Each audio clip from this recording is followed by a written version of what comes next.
I want to send my condolences and my hope and wishes to those affected by the natural disaster that occurred in North Carolina there with Hurricane Florence. But there was a freak of nature that appeared in Las Vegas, Nevada.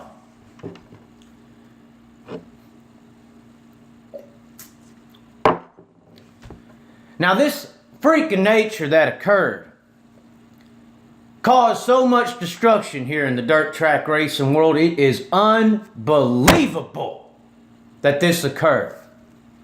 Stock cars on dirt. It don't even look right.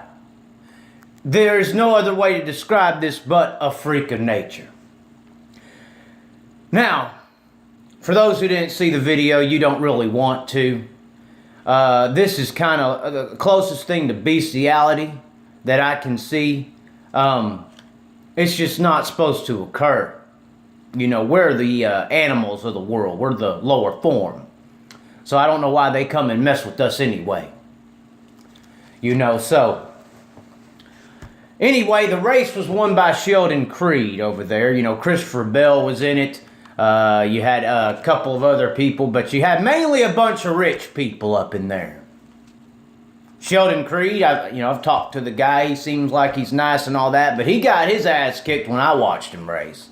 A guy named Anton Hernandez kicked his ass in Tulsa at the shootout in the Lightning Sprint division. Now, what's the difference between an Anton Hernandez, which I'm not speaking for him for those out there who may want to go and say, oh my God, you agree? I'm speaking for myself. So Anton Hernandez kicks this guy's ass, but this guy's up in there in the ARCA ranks and the K&Ns and all this crap. Let me tell you what the difference is between an Anton Hernandez, or how about the hundreds of Anton Hernandezes out there that are racing on dirt tracks across this country, and a guy like Sheldon Creed. Here is the numbers that never lie about the top rides, the cost of the top rides that are capable of winning. You know, when you get into these cars, you really don't want to get into some crap on asphalt, because on asphalt the cars win races more so than the drivers. There ain't no dirt changing surfaces and all that. There was in this race, which you can put these cars on dirt, but they just don't look right. Has anyone seen that video of a dirt late model on an asphalt track? It's crossed up in there sideways, jacked sideways. It looks like it's on dirt because that's how the car drives. Now, when you look at a stock car on dirt, it doesn't look like it belongs on dirt because that's how the car drives. Besides the fact, and people want to talk about the pro levels and all that, we don't have any type of pro level in racing.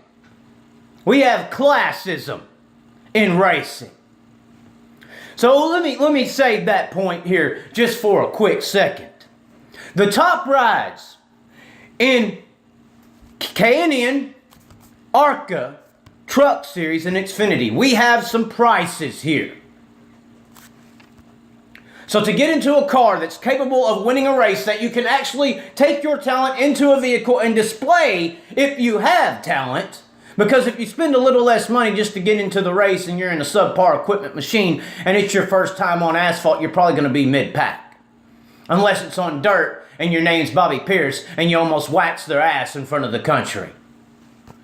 So here you go. A K&N Series vehicle, which was the race that occurred. K&N Pro West Series that was out there on the dirt track. This abomination, this freaking nature that occurred.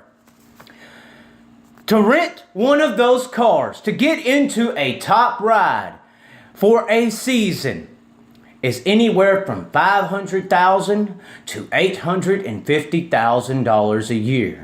Or $10,000 for a race. ARCA. Anywhere. Well, this doesn't even have it anywhere. We actually got this number from a really good reference who had a driver that was looking for some rides. $1.2 million a year. Or $30,000 a race. to get into a top truck in racing. $3 to $5 million a year, or $50,000 a race. And to get an Xfinity, oh, they'll rent those out too. Top rides, $200,000 a race, or a mid-pack car is $100,000 a race. So what's the difference between a Haley Deegan and a Sheldon Creed and all these guys and an Anton Hernandez or a Jason McDougal or any of these guys?